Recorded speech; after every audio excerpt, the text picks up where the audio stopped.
Today we're going to talk about Lesson 3-7, Graphs of Sequences. Sequences are graphed like other functions. The major differences are that the graph of a sequence is discrete and you can obtain some values of the sequences using a recursive definition. Okay? Notice that it's discrete because it is basically natural numbers. It's 1, 2, 3, 4, etc., etc. We can't have 3.5 term sequence. We can only have whole number sequences. Okay.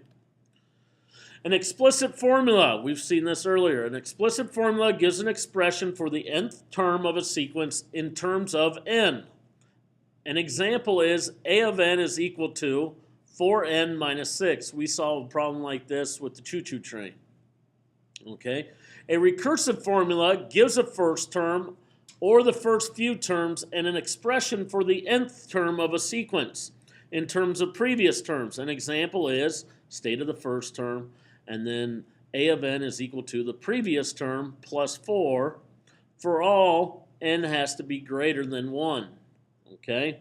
Or you could say n is greater than or equal to 2. Either way, greater than 1 means 2, 3, 4, etc., etc. To graph a sequence, plot each ordered pair, n comma a of n. That gives us a coordinate point. The term number, and then what you get out. You can generate the ordered pairs using a written description of a sequence, an explicit formula, or a recursive formula. The next 3 examples explore these possibilities, and I'm going to show you how to put it on your calculator. A couple of you were questioning about that, and so here it is. Example 1 says, consider the sequence with the recursive formula a sub 1 equals negative 2, and a sub n equals the previous term plus 4. For n has to be greater than 1. Okay? Well, I'm going to make the table for you. Okay? So this is going to be our term number, n, and this is going to be our a of n. So this is what we get out when we put something in. So our first term is a negative 2. What's happening here in our recursive formula is the fact that you take the previous number and add 4. So 2, 3, 4, 5, 6 terms they want. So take the previous term and add 4. It gives you a positive 2.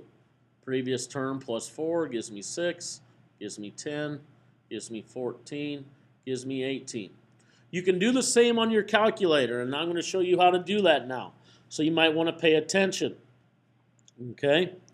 And then we'll graph it using our calculator here. But you turn on your calculator. The first thing you need to do is go to mode. And what you have to do is you have to go down to the 4th row and change it from a function to a sequence. So you scroll over there, click on sequence, make sure it's highlighted. Once it's highlighted, if you go to your y equals, notice how this changed. Okay? Now, your n min is just what term number you want to start with. Okay? And we want to start with term number 1. Okay? So that's fine. My u of n is going to be my function that I put in. So instead of a of n, they call it u of n. Okay? So in order to say previous term number, okay, I say u of, and you get the u by hitting second function 7. So there's u of, so in parentheses, I need to type in n minus 1. I get my n here at my variable, n minus 1.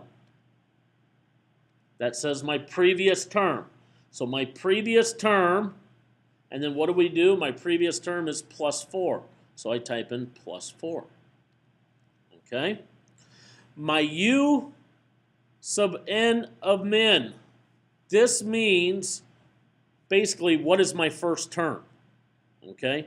My first term is a negative 2. Okay? This is the term that you want to start with. Okay? And we normally always start with 1. Okay? This is my function. And then this is my where I started out at. Now, I'm going to go to table just to show you that we should have got the same thing. Notice we have 0 at zeros in there because we don't have term 0. We have term 1. But it goes in -2, 2, 6, 10, 14, 18. So our table looks exactly like this did on our table that we made. If I go ahead and hit graph, as you can see, here are my points. It looks like a linear graph, and it should be. Why? Because from one point to the next, all we did was go up by 4s, correct? So yeah, there's our points. Okay? Notice they're not connected due to the fact of our discrete set. This is not a continuous function. Okay?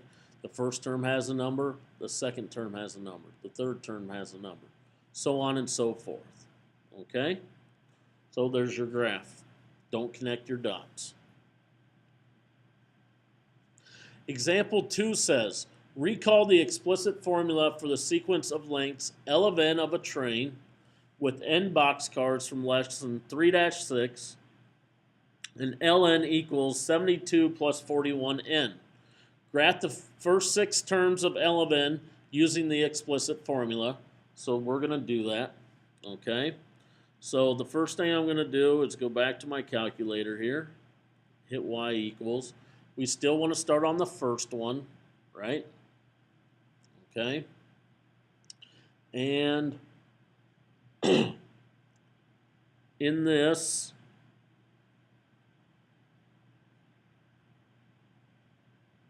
we want to go back to our y equals. So I got to go to my mode, sorry, in order to graph this. So if I go to my mode, I got to go back to function. I hit my y equals. As you're going to be able to see, this is just a linear line. Okay? And it's a linear line that goes through 72. So if I make my window, okay, my y max needs to be greater than 72. So I'm going to make it 100. And if I hit graph, as you can see, I could have made it bigger. Oops. -10. But what they want you to see is that this is just a graph of a linear equation. And we should have known it was a graph of a linear equation just by simply looking at it. Okay? And why should we have known that it looked like that? Well, we have a y-intercept, correct? And we have a slope, right?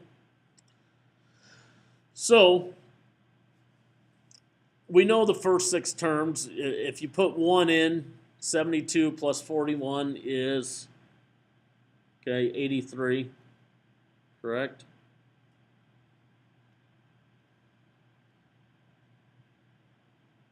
Two, 3, 4, 5, 6. Okay. And 2, you add 41 to that, gives you approximately 124, right?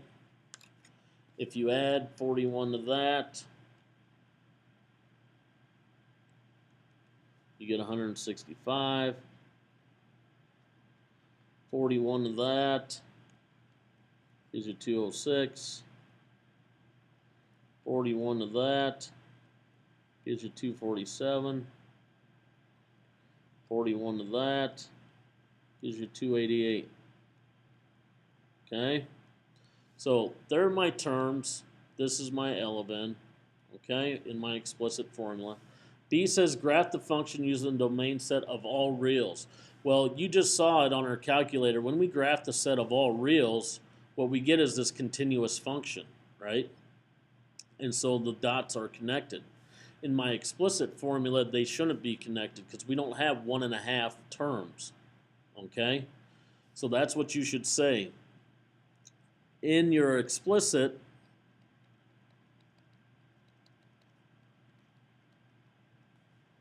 formula, you just have dots. Because your set is discrete. Okay? Moving on. Graphing a sequence using a recursive formula. Example 3 says the sneezewort plant, also called the sneezewood or that right there, starts as a single stem. After 2 months of growth, the stem sends off a shoot that becomes a new stem and produces a new shoot. Okay? That becomes a new stem and every month after. The new shoots must mature for 2 months before they are strong enough to produce shoots of their own. Let f of n be the number of stems in month n. The first 2 terms are equal to 1, beginning with the third term. Each term is found by adding the previous 2 terms. Using f of n to represent the number of stems and shoots in the month n, write a recursive formula for the sequence. Okay? Graph the first 10 terms of the sequence. So, in our brace here, what we're going to have to do is we're going to have to state the first and the second term, because the first and second term, as they say here, beginning with the third term, each term is found by adding the previous 2 terms. Okay? So f of 1 equals how many shoots? Well, just 1. F of 2 equals 1 stem as well. My f of n function is going to equal the previous term. How do you say the previous term? We say the previous term by f of n minus 1, right? So it's the previous term. And what they said was you find the third by adding the 2 previous. So the 2 previous is f of 2 and f of 1. Well, if f of 2 is f of n minus 1, how are you going to find f of 1 from f of n? Well, f of 1 is then f of n minus 2, because this is just 1 previous term back. This is 2 previous terms back. Okay? And now this works for every third term and on. For n has to be greater than or equal to 3, because it works for every third term and on. So let's make a little chart here. If you see here, they went all the way to month 6, so I don't think we need to really do that. Okay, they got 1, 2, 3, 4, 5, 6. I'm going to do 7, 8, 9, and 10 months. And this is going to be my f of n. So, at the 7th month, the 2 previous terms before that, so this is month 7, you go 2 before that, 5 and 8. 8 plus 5 is 13. Okay? For 8, you're going to go 13 and 8, which is 21. For month 9, the 2 previous terms are 21 and 13, which is 34. For month 10, the 2 terms previous to that are 34 and 21, which is 55. So all you're doing is taking the 2 previous months, adding them together, getting your answer. Okay? And here's the graph. So if you look at this graph, it starts real short. And then as you start getting more and more shoots, it starts growing rapidly at a exponential equation, correct? This sequence in example 3 is called a Fibonacci sequence. It is named after Leonardo of Pisa, and a 12th century mathematician who wrote under the name Fibonacci. The Fibonacci numbers arise in a wide variety of contexts and are so mathematically rich that there is an entire publication, the Fibonacci Quarterly, devoted to mathematics arising from them. So if you're interested, pick up a Fibonacci Quarterly, and you can learn a lot of fun stuff about mathematics. That's all I have for you today. Please enjoy. We'll see you tomorrow.